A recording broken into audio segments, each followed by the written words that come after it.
Technical coaching classes के YouTube channel पे आप सभी का एक बार पुनः स्वागत है। दोस्तों, अपने जो लेक्शन थ्योरी का क्रैश को स्टार्ट किया था, आज अपने उसकी नेक्स्ट क्लास स्टार्ट करेंगे। इसमें जो टॉपिक चल रहा था वो चल रहा था प्रत्यावर्तन। किसके बारे में बात चल रही थी? अल्टरनेटर के बारे में।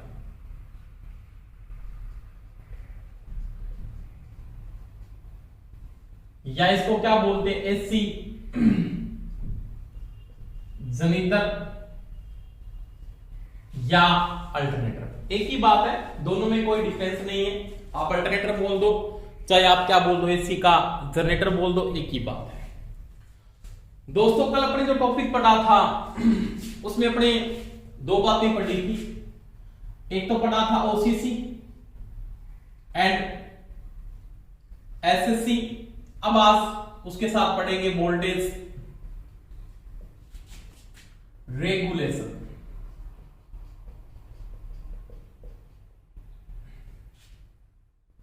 इसके बारे में बात करेंगे, वोल्टेज रेगुलेशन। देखो, कल मैंने बात की थी, दो तीन बातें बताई थी और आपको यह भी बोला था कि तो पिछला वीडियो जो मैंने आपको लीडिंग, लैगिंग और इन फेज यूनिटी पावर फैक्टर का जो कॉन्सेप्ट करवाया था वो थोड़ा सा देख लेना बोला था। और साथ साथ में पुनः वही बातें हैं, नोट स्टार्ट कर लो बनाने, पूरे टॉपिक कॉन्सेप्ट के साथ में कवर करवाऊंगा आपको। देखो दोस्तों, वोल्टेज रेगुलेशन में आपने कल ओसीसी के बारे में पढ़ा था, जहां पे मैंने बात की थी कि जो इसका अभिलक्षण था ना वो इस प्रकार से बना हुआ था।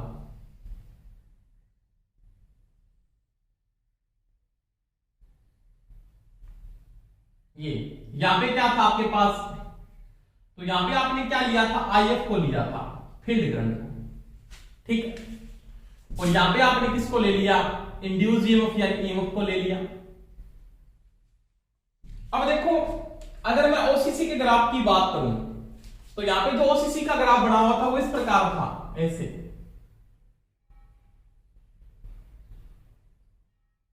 ये बना हुआ था ऐसे। इसको आपने बोला था ये जो ग्राफ होता है ये क्या होता है? इसका नॉन लीनियरली ग्राफ होता है, लीनियरली नहीं होता। ये क्या होता है? आपका नॉन लीनियरली ग्राफ होता है। ये आपका इस बिंदु के ऊपर आपका इंड्यूस ईएमएफ है, यानी इस बिंदु के ऊपर आपका इंड्यूस ईएमएफ यानी ई, ठीक है। अब मैंने कहा था जब आईएफ आपका बढ़ता है, कल अपने बात की थी कि जब आईएफ बढ़ता है ओपन सर्किट के अंदर, ओसीसी के अंदर बात करें तो उसके साथ क्या बढ़ता है? इंड्यूस ईएमएफ भी बढ़ता है, परंतु ये जो बढ़ता है वो क्या बढ़ता है? एरेखिक बढ़ता है। क्या बढ़ता है? एरेखिक, जिसको बोलते हैं प्लॉटर या नॉन लीनियरली, एक ही बात है। उसके बाद आपने एक बात और भी की थी, किसकी बात की थी? एसएससी की मैंने जब बात की थी तो वो उसके साथ मैंने कहा इसका जो ग्राफ होता है वो क्या होता है? रैखिक होता है, ऐसे लीनियरली। क्या होता है? लीनियरली। यानी ये जो ग्राफ होता है ये बिल्कुल क्या होता है? लीनियरली ऐसे होता है, बिल्कुल रैखिक। तो ये तो आपके पास ओसीसी है और ये जो ग्राफ आपके पास, तो ये जो ग्राफ आपके पास वो है एसएससी, शॉर्ट सर्किट कैरेक्टरिस्टिक का है, और ये होता है ओसीसी, ओपन सर्किट कैरेक्टरिस्टिक का है। अब मैंने यहां पे बात की थी एसएससी के अंदर आईएफ जो बढ़ता है तो उसके साथ आर्मेचर धारा बढ़ती है, और ये क्या बढ़ता है? ये रहता है रैखिक ग्राफ, लीनियरली। क्या रहता है? रैखिक। ये बात यहां तक कंप्लीट होगी। अब देखो, इसके साथ मैं अगर यहां पे एक बात करता हूं, नॉर्मल कॉन्सेप्ट के साथ मैं अगर बात करूं तो यहां पे जो ये लाइन है ना, ये वाली लाइन, ये रैखिक वाली लाइन है। ये किसकी है? ये आप बोल सकते हो आईएस, स्टेटर करंट बोल सकते हो, या बोल सकते हो आप आर्मेचर करंट, एक ही बात है, ठीक है। अब देखो, यहां पे इसका जो ये ग्राफ है, यह वाला ग्राफ, ये इंपॉर्टेंट ग्राफ है। ई कांस्टेंट हो गया यहां पे। इसके बाद ये जो लाइन आ रही है बिल्कुल क्या आ रही है? सीधी आ रही है ऐसे, ये बिंदु, ये बिंदु, ये इसका इंड्यूस ईएमएफ है यहां से लेके यहां तक। इसके साथ ये आपके पास क्या है? इसका आईएस है। यानी इस बिंदु का मैं कोई भी नाम लिख देता हूं, यहां पे ए बिंदु है मान लिया, ये बी है और ये क्या है? सी। इस ग्राफ के अंदर मैंने दोनों बातें एक साथ ही बताई आपको। क्या कि जब IF बढ़ता है तो IF के साथ IS का मान भी बढ़ता है। कैसे बढ़ता है? रैखिक बढ़ता है। ये दोनों ग्राफ एक साथ बता रहा है। IS और IR में से धारा में कोई डिफरेंस नहीं है। ये इंड्यूस ईएमएफ भी IF के साथ बढ़ता है। और कैसे बढ़ता है? प्लॉटर बढ़ता है। ये प्लॉटर ग्राफ होता है इसका, उसको बोलते हैं अरैखिक, या इसको क्या बोलते हैं? नॉन लीनियरली बोलते हैं।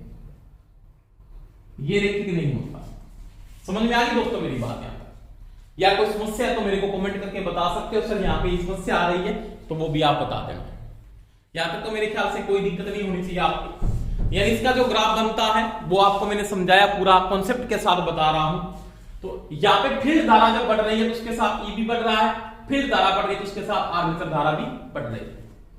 दोनों ग्राफों को एक साथ दिखाने का मेरे का मतलब यहां पे क्या है कि मैं इसको किस में बात करूंगा, यहां की वोल्टेज रेगुलेशन के साथ ये काम आएगा। किसमें? वोल्टेज रेगुलेशन के लिए, जिसको हिंदी में क्या बोलते हैं? वोल्टेज नियमन कहते हैं। आपको वोल्टेज नियमन निकालने से पहले आपको तीन कॉन्सेप्ट की बात करनी पड़ेगी। तीन बातों का आपको पता होना चाहिए। वोल्टेज रेगुलेशन क्या है उसकी भी बात करूंगा यहां पे। देखो, वोल्टेज रेगुलेशन के अंदर पहली बात तो आपको क्या पता होना चाहिए? जेडएस के बारे में पता होना चाहिए। इसके बारे में जेडएस। अब ये जेडएस क्या है? तो ये सिंक्रोनस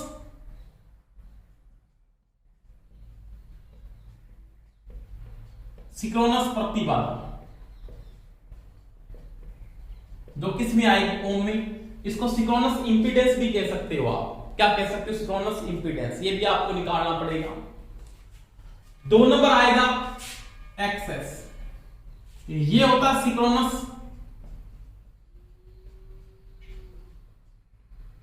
प्रतिघात या सिंक्रोनस रिएक्टेंस। एक ही बात है, ये भी किसमें आएगा? ओम में। और 3 नंबर आएगा यहां पे RA, जिसको आप क्या बोलोगे? आर्मेचर प्रतिरोध। आर्मेचर प्रतिरोध। और ये भी किसमें आएगा? ओम के अंदर। इंपीडेंस भी आपको निकालना पड़ेगा, सिंक्रोनस रिएक्टेंस भी निकालना पड़ेगा, और क्या निकालना पड़ेगा? आर्मेचर रेजिस्टेंस भी निकालना पड़ेगा। तीनों बातें अगर आपको कॉन्सेप्ट के साथ पता है तो आप वोल्टेज रेगुलेशन को निकाल सके, फिर कोई समस्या नहीं होनी चाहिए। देखो दोस्तों, इस कॉन्सेप्ट में अगर मैं बात करूं तो सबसे पहले आप आर्मेचर रेजिस्टेंस की बात करोगे, उसके बाद में इंपीडेंस आपको निकाल दूंगा। वेक्टर से इंपीडेंस आप निकाल सकते हो, कोई दिक्कत नहीं आएगी आपको। प्रतिरोध निकालना पड़ेगा। प्रतिरोध किसका निकालना पड़ेगा? अल्टरनेटर का रेजिस्टेंस आपको निकालना पड़ेगा। अगर आपका अल्टरनेटर रनिंग अवस्था के अंदर है तो आप उसका रेजिस्टेंस माप नहीं सकते किसी भी विधि के द्वारा। आपका अल्टरनेटर रनिंग अवस्था में घूम रहा है तो उसका क्या रेजिस्टेंस माप सकते हो? नहीं। तो रेजिस्टेंस को मापने के लिए यहां पे अगर प्रतिरोध को आपको मापना है, किसको मापना? आपको रेजिस्टेंस को मापना है। तो रेजिस्टेंस को मापने के लिए यहां पे यानी RA का मापन किसके द्वारा करोगे? या तो करोगे ओम्स लॉ से, ओम्स लॉ से, या किससे करोगे? या करोगे आप बहिस्टोन ब्रिज से। बहिस्टोन ब्रिज के द्वारा। ये चीज का ध्यान रखिएगा। यहां पे आर्मेचर का आप स्टॉप, जब आपका अल्टरनेटर रुका हुआ है उस कंडीशन में आप क्या करोगे? आर्मेचर रेजिस्टेंस को मापोगे। RA को माप सकता हूं, ओम्स लॉ से माप सकता हूं, बहिस्टोन ब्रिज के द्वारा भी माप सकता हूं। वैसे प्रतिरोध मापन की सबसे अच्छी विधि है जिसमें त्रुटि का मान बिल्कुल निम्न रहता है, वह विधि कौन सी है? तो बहुत बार प्रश्न भी आ जाता है इसका, तो वह विधि कौन सी? आपकी बहिस्टोन ब्रिज विधि है। कौन सी विधि है दोस्तों? बहिस्टोन ब्रिज विधि है। तो देखो यहां पे RA को मापना पड़ेगा, और RA जब मापोगे तो उस समय आपका अल्टरनेटर क्या होगा? स्टॉप होगा, रुका होना चाहिए अल्टरनेटर। रनिंग अवस्था में आप RA को नहीं माप सकते। घूमते अल्टरनेटर का रेजिस्टेंस माप सकते हो? नहीं माप सकते। दूसरी बात, रेजिस्टेंस मापने के बाद आपको 60% रेजिस्टेंस एक्स्ट्रा लेना पड़ेगा। 60%। आपका पास क्या होगा कि 60% आप रेजिस्टेंस क्या लोगे? एक्स्ट्रा लोगे। क्या लोगे? एक्स्ट्रा। ये चीज का ध्यान रखना।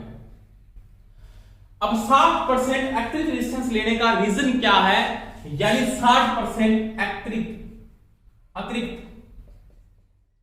प्रतिरोध लेने का रीजन क्या है? कारण क्या है? तो दोस्तों 60% रेजिस्टेंस में अलग जो ले रहा हूं वो उसका रीजन है स्किन इफेक्ट। तो बस ये प्रभाव, क्योंकि जब अल्टरनेटर रनिंग अवस्था में जाएगा तो उसका स्किन इफेक्ट के कारण रेजिस्टेंस क्या होता है, बढ़ जाता है, और उसके अंदर जो वैल्यू ली जाती है वो 60% ली जाती है। प्रश्न पूछ सकता है कि जब वोल्टेज रेगुलेशन के अंदर आप आर्मेचर रेजिस्टेंस को मापते हो, वोल्टेज रेगुलेशन के अंदर जब आप आर्मेचर रेजिस्टेंस को मापते हो, आर्मेचर प्रतिरोध का मान कितना लिया जाता है उसके मुख्य मान से, तो उसका 60% एक्स्ट्रा लेके चलते हैं। रीजन क्या है, तो उसका रीजन है स्किन इफेक्ट। क्या है, स्किन इफेक्ट, इसको बोलते हैं हिंदी में त्वचीय प्रभाव। त्वचीय प्रभाव, स्किन का मतलब होता है त्वचा। स्किन इफेक्ट के कारण इसका रेजिस्टेंस क्या होता, बढ़ता है। जैसे मेरे पास जैसे आर्मेचर का आपने रेजिस्टेंस मापा, मान लिया उसका जो आर मापा आपके पास 100 ओम आया, मान लिया आपने माना कि 100 ओम आया, तो आप कितना लोगे, तो आप उसका लोगे 60% एक्स्ट्रा कर लो, 160 ओम लेके चलोगे। तो ये चीज का ध्यान रख लेना कि जो आप आर्मेचर रेजिस्टेंस की जो वैल्यू लेके चलते हो, उसके जो मुख्य रेजिस्टेंस से लेके चलते हो 60% एक्स्ट्रा लेके चलते हो, उसका रीजन क्या है, उसका रीजन है स्किन इफेक्ट या क्या है, त्वचीय प्रभाव है। तो देखो यहां पे त्वचीय प्रभाव या स्किन इफेक्ट के कारण आपका 60% रेजिस्टेंस आप क्या लोगे, एक्स्ट्रा लोगे। एक्स्ट्रा लेने का रीजन क्या है कि स्किन इफेक्ट के कारण जो आर्मेचर वाइंडिंग होगी उसका रेजिस्टेंस क्या होगा, बढ़ेगा। क्योंकि स्किन इफेक्ट तब आता है कि जब सप्लाई शुरू होगी, ऐसी सप्लाई में स्किन इफेक्ट होता है, डीसी में स्किन इफेक्ट नहीं होता। ये पता भी होगा आपको, नहीं पता तो आगे बात करें, इससे कोरोना प्रभाव हो गया, स्किन इफेक्ट हो गया, तो बातें करेंगे। स्किन इफेक्ट ऐसे में पाया जाता है, ये पता होना चाहिए। जब अल्टरनेटर में ऐसी पैदा होगी तो उसका रेजिस्टेंस त्वचीय प्रभाव के कारण उसका रेजिस्टेंस बढ़ जाता है, उसमें 60% आप क्या लेके चलोगे, एक्स्ट्रा लेके चलोगे। ये बात समझ में आ गई मेरे। तो ये रेजिस्टेंस को तो आपने आरए की वैल्यू को तो यहाँ पे गणना कर लो, किसके द्वारा, ओम्स लॉ से कर लोगे या किससे कर लोगे, वेस्टर्न ब्रिज से कर लोगे, और उसमें 60% यहाँ पे क्या लोगे आप, एक्स्ट्रा ले लोगे। दूसरी बात, आपको यहाँ पे रिएक्टेंस निकालना पड़ेगा, एक्स एस, ये रिएक्टेंस जिसको आप बोलते हो सिंक्रोनस प्रतिघात, ये भी आपको निकालना पड़ेगा। सिंक्रोनस प्रतिघात आप निकाल सकते हो। आपको सिंक्रोनस प्रतिघात अगर निकालना है तो उसको कैसे निकालोगे, आपने इंपेडेंस निकालने का तरीका आपने पढ़ा है Z बराबर होता है दोस्तों R स्क्वायर प्लस में X स्क्वायर का क्या होता है, रूट होता है। अगर मेरे को यहां पे क्या निकालना है, XS निकालना है, सिंक्रोनस रिएक्टेंस अगर निकालना है, आप क्या करोगे, Z स्क्वायर माइनस में क्या कर दोगे, RA, इसका क्या कर दोगे, बाद में रूट कर दोगे। तो ये आपका क्या आ जाएगा, यहाँ पे सिंक्रोनस रिएक्टेंस आ जाएगा। क्या आ जाएगा, सिंक्रोनस रिएक्टेंस, किसके द्वारा, Z स्क्वायर प्लस में RA की स्क्वायर, इसके द्वारा आप सिंक्रोनस रिएक्टेंस को यहाँ पे क्या कर लोगे, निकाल लोगे। समझ में आ गई मेरी बात। तो ये सिंक्रोनस रिएक्टेंस निकल जाएगा कैसे, Z स्क्वायर माइनस में R स्क्वायर के द्वारा आप सिंक्रोनस रिएक्टेंस को निकालोगे। और विधि मैंने आपको बताई यहाँ पे, लैगिंग पावर फैक्टर में कैसे निकालते, लीडिंग में कैसे निकालते, वो बातें मैंने आपको पहले समझाई थी है। पिछली 2 वीडियो छोड़ के तीसरी वीडियो अगर देखोगे तो वहां पे रिएक्टेंस के बारे में मैंने बातें भी की है। अगर ये निकल जाएगा तो उसके बाद आपको इंपीडेंस निकालना पड़ेगा, प्रतिबाधा ZS, इसको निकालोगे ZS। आप सिंक्रोनस इंपीडेंस निकाल सकते हो, यानी ZS का मान भी आप निकाल सकते हो। इसका मान निकाल सकते हो, ZS का मान। अब देखो Z बराबर आपने पढ़ा है, E आपके पास है, IS आपके पास है, इंड्यूस ईएमएफ और सिंक्रोनस धारा, ये स्टेटर की धारा और इंड्यूस ईएमएफ अगर दोनों आपके पास है तो आप Z बराबर लिख सकते हो क्या, E बटा IA लिख दो, चाहे लिख दो IS, एक ही बात है। इसके द्वारा आप क्या निकालोगे, इंपीडेंस को निकालो। क्या निकालो, इंपीडेंस। अब देखो E निकालने के लिए किसका संबंध यूज करते हैं, E निकालने के लिए क्या यूज करते हैं, OCC को यूज करते हो। इंड्यूस ईएमएफ को निकालने के लिए आप OCC को यूज करते हो, बिल्कुल बात सही है। आप OCC को लेके चलोगे और IA निकालने के लिए किसको लेके चलेंगे, क्योंकि दोनों में क्रॉस हो जाएगा। मैं रीजन बता देता हूं, ये क्यों लिख रहा हूं मैं बता दूंगा बात। यहाँ पे क्या लिख सकते हो आप, SSC लिख सकते हो। इसके लिए, इसके लिए अब देखो आपने यहां पे बात की, ये चीज है तो यहां पे धारा IF का वैल्यू है, तो तो इसको निकालने के लिए, ओसीसी को निकालने के लिए आपने इलेक्ट्रोमोटिव फोर्स को निकालने के लिए ओसीसी को यूज किया, और आईएस को निकालने के लिए आपने किसको यूज किया, एसएससी को यूज किया।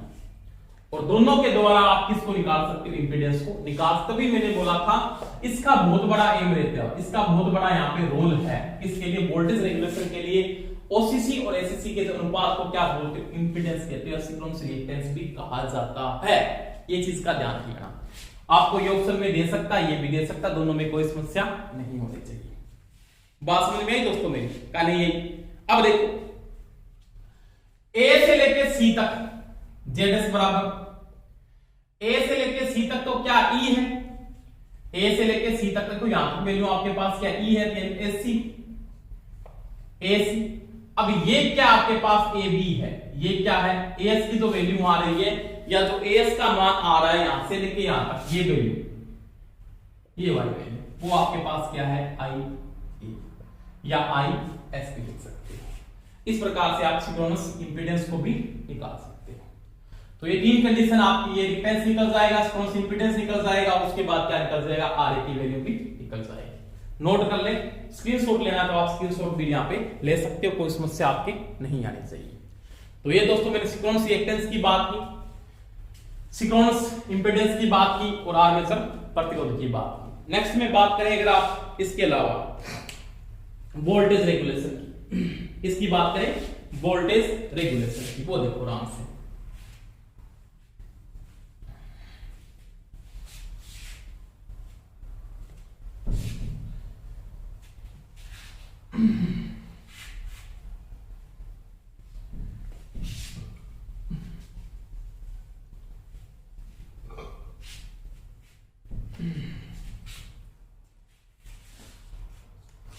इसके बाद जो कॉन्सेप्ट रहेगा वो रहेगा वोल्टेज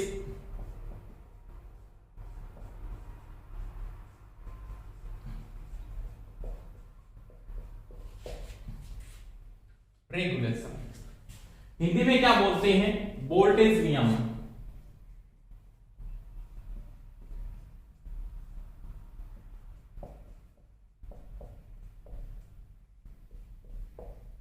क्या बोलते हैं, वोल्टेज नियमन। अभी वोल्टेज रेगुलेशन क्या है, उसके बारे में अगर मैं कॉन्सेप्ट के साथ बोलूं, किसी भी अल्टरनेटर को आपने नो लोड रखा, उसकी वोल्टेज इलेक्ट्रोमोटिव फोर्स को मापा, आपने इंड्यूस ईएमएफ को मापा मान लिया, और एक को क्या लिखा, फुल लोड। जैसे मेरे पास एक अल्टरनेटर है, मान लीजिए एक अल्टरनेटर ये है,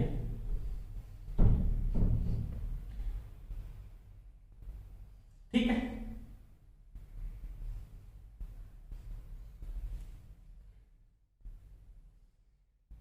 ये इसके टर्मिनल बिंदु है, इसके ऊपर मैंने यहां पे कोई भी लोड नहीं जोड़ा, यहां से कोई भी आपका करंट फ्लो हो रहा है, तो यहां पे ये ओपन है, इसके ऊपर मैंने क्या लगा दिया, यहां पे वोल्टमीटर को लगा दिया, ऐसे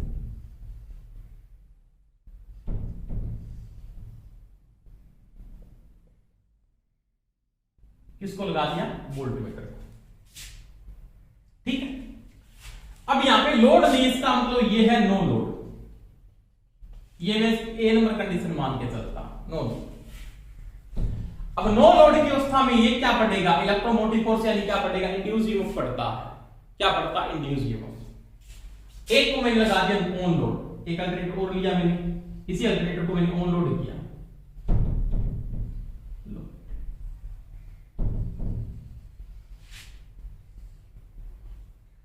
ये ऑन लोड है, इसके ऊपर मैंने कोई भी एक लोड डाल दिया, और यहां पे मैंने एक वोल्टमीटर को लगा दिया इसके मध्य ऐसे, ये।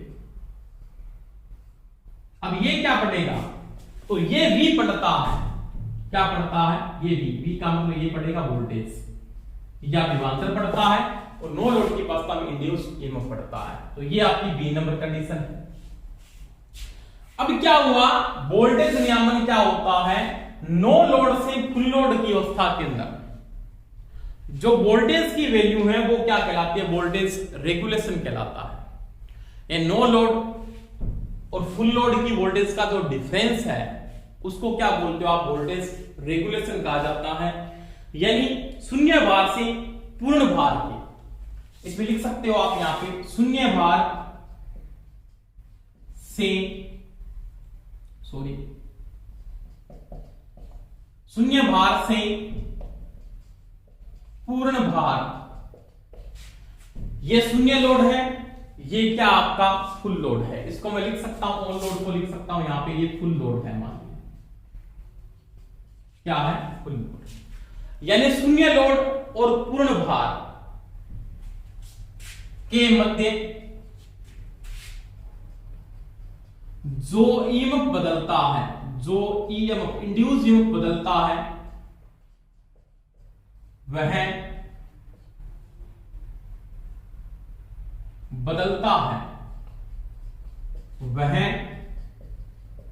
वोल्टेज रेगुलेशन कहलाता है, वोल्टेज नियामन कहलाता है।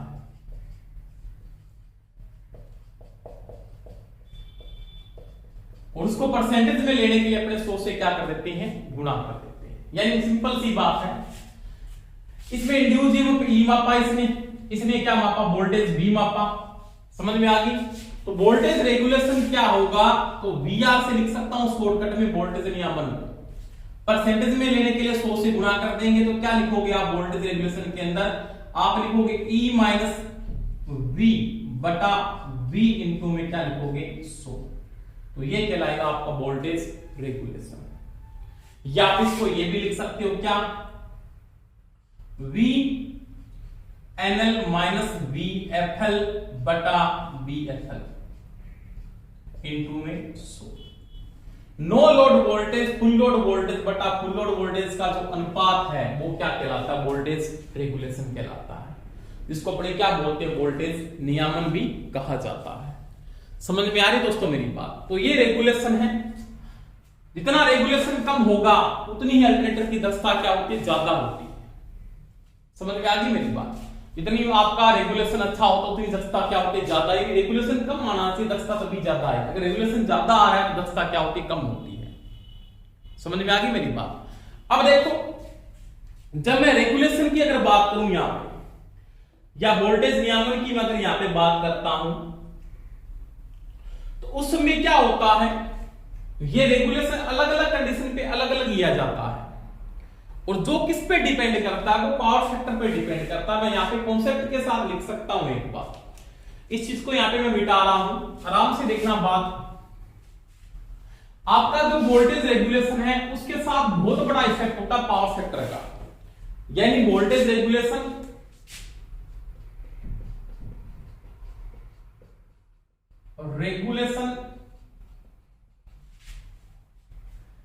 पीएफ पर निर्भर करता है, पावर फैक्टर पर निर्भर करता है। ये बहुत चीज इंपॉर्टेंट है, ये चीज का ध्यान रखें।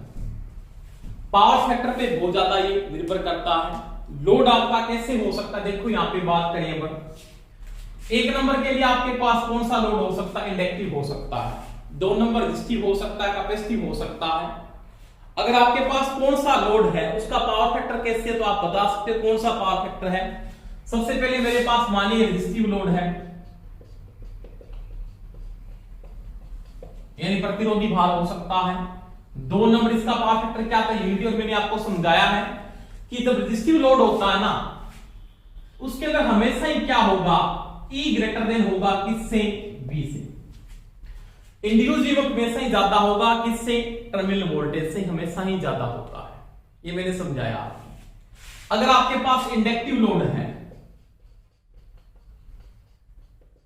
ये तभी तो मैंने पहले करवा दिया था आपको।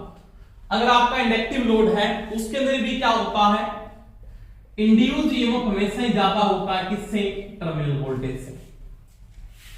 इसके अंदर आपको पता है यूनिटी पावर फैक्टर लिख सकता है, क्या लिख सकता है, यूनिटी पावर फैक्टर लिख सकता है, पीएफ होगा इसका।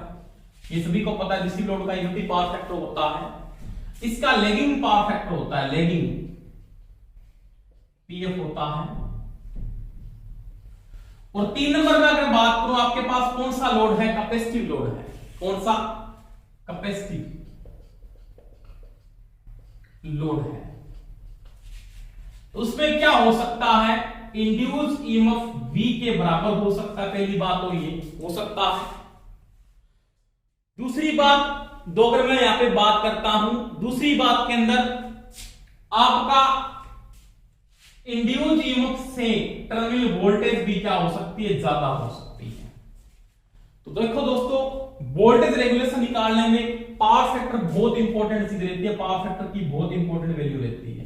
इसका जो यहाँ पे पावर फैक्टर आएगा वो क्या आएगा आपको पता है, कैपेसिटिव लोड के लिए लीडिंग पावर फैक्टर होता है। कौन सा होता है? Leading PF. समझ में आई मेरी बात? यानी रेजिस्टिव लोड में ये कंडीशन होगी, इंडक्टिव लोड में ये कंडीशन होगी और कैपेसिटिव लोड में ये कंडीशन होगी। तब देखो रेगुलेशन निकालोगे ना, तब आप ये निकालोगे तो वहां पे पावर फैक्टर का बहुत बड़ा इफेक्ट होगा। पावर फैक्टर बहुत इंपॉर्टेंट चीज वहां पे रहती है। अब देखो वोल्टेज रेगुलेशन निकालने के लिए अपने 3 विधियों का उपयोग किया जाता है। आप 3 विधियों का यूज करते हो। कौन कौन सी विधि आप यूज करते हो, किस प्रकार से आप वोल्टेज रेगुलेशन को मापते हो, क्योंकि इस चीज के अंदर आप इंड्यूस ईएमएफ को माप नहीं सकते जल्दी से। तो कौन सी विधि को अपने यूज करेंगे रेगुलेशन निकालने को? ई को मापना मुश्किल है थोड़ा सा, ठीक है। तो वहां पे 3 प्रकार की विधि यूज की जाती है।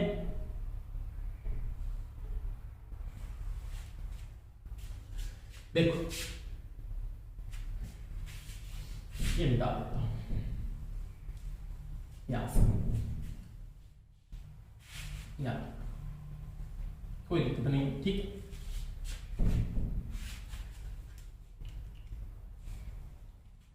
यानी इंड्यूस ईएमएफ को मापने का, इंड्यूस जो ईएमएफ है नोड बोल सकते हो आप, मापने की विधियां, ये इंपॉर्टेंट है क्योंकि इंड्यूस ईएमएफ आएगा। टर्मिनल वोल्टेज को आप वोल्टमीटर से माप सकते हो, सिंपल है। पर तो आप ये नो लोड करके ऐसे आप इंड्यूस ईएमएफ को नहीं माप सकते। इंड्यूस ईएमएफ को मापोगे तभी आपके पास वोल्टेज रेगुलेशन आएगा। तो यहाँ पे चीज का ध्यान रखना, रेजिस्टिव लोड के साथ भी निकाल सकते हो, इंडक्टिव लोड के साथ भी निकल जाएगा और कैपेसिटिव के साथ निकल जाएगा। पर तो ये जो इंड्यूस ईएमएफ है इनोड की वैल्यू आ रही है, इनोड की वैल्यू है, इनोड ईएमएफ जो आपको निकालना पड़ेगा। उसके लिए आप 3 विधियों का यूज करते हैं। तो आती है जेडस विधि। कौन सी? जेडस विधि। जेडस विधि का मतलब क्या है आपने पढ़ा भी है और सबसे इंपॉर्टेंट है। 1 नंबर विधि कौन सी है? सिंक्रोनस इंपीडेंस विधि के द्वारा आप निकाल सकते हैं। ये बहुत ज्यादा इंपॉर्टेंट है, इस विधि का सबसे ज्यादा आप उपयोग करते हो, ये चीज का ध्यान रखना। आपको पूछ सकता है अल्टरनेटर में जब वोल्टेज रेगुलेशन को मापते हैं उसका इंड्यूस ईएमएफ को मापने की कौन सी विधि को सबसे ज्यादा उपयोग किया जाता है? तो उसको सिंक्रोनस इंपीडेंस विधि का सबसे ज्यादा आप उपयोग करते हो। 2 नंबर मेथड आता है एमएमएफ विधि, मैग्नेटिक मोटिव फोर्स मेथड, ये विधि यूज करते हो। और 3 नंबर जो आता है वो आता है पोलिटर मेथड। कौन सा आता है? पोलिटर मेथड। पोलिटर विधि, ये 3 विधियों का अपने उपयोग किया था। इसके बारे में पूरी डिटेल से बात करेंगे। ये 2 नाम पूछ सकता है आपको, मतलब इस विधि के बारे में क्वेश्चन भी आ सकता है, न्यूमेरिकल भी आ सकता है। तो 3 विधियों का अपने यूज करते हैं, जेडएस का, एमएफ का और पोलिटर विधि का। 3 विधियों का उपयोग करते हैं इंड्यूस ईएमएफ मापने के लिए।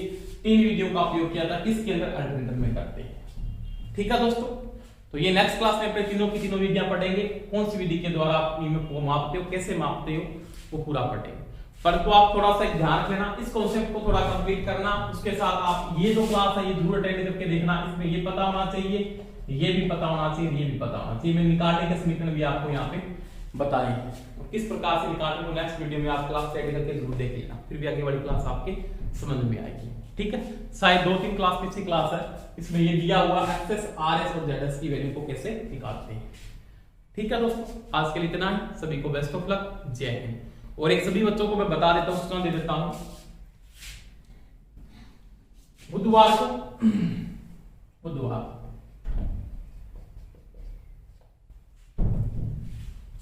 ठीक है, आज क्या वार है?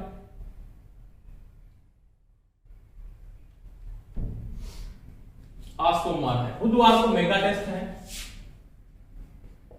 1 के ऊपर ही होगा भाई, ध्यान रखना सभी बच्चे। मेगा टेस्ट है, उसमें संपूर्ण थ्योरी आएगी आपकी, संपूर्ण थ्योरी का 100% होंगे, 100 क्वेश्चन। ठीक है, तो जिन्होंने टेस्ट सीरीज परचेज नहीं किया वो टेस्ट सीरीज परचेज कर लेना। वो 299 रुपए की है, कोई दिक्कत नहीं है। संपूर्ण कोर्स परचेज करना चाहता है तो वो 1499 में है। ठीक है, वो चीज का ध्यान रखिए। Okay, thank you, best of luck, जय हिंद।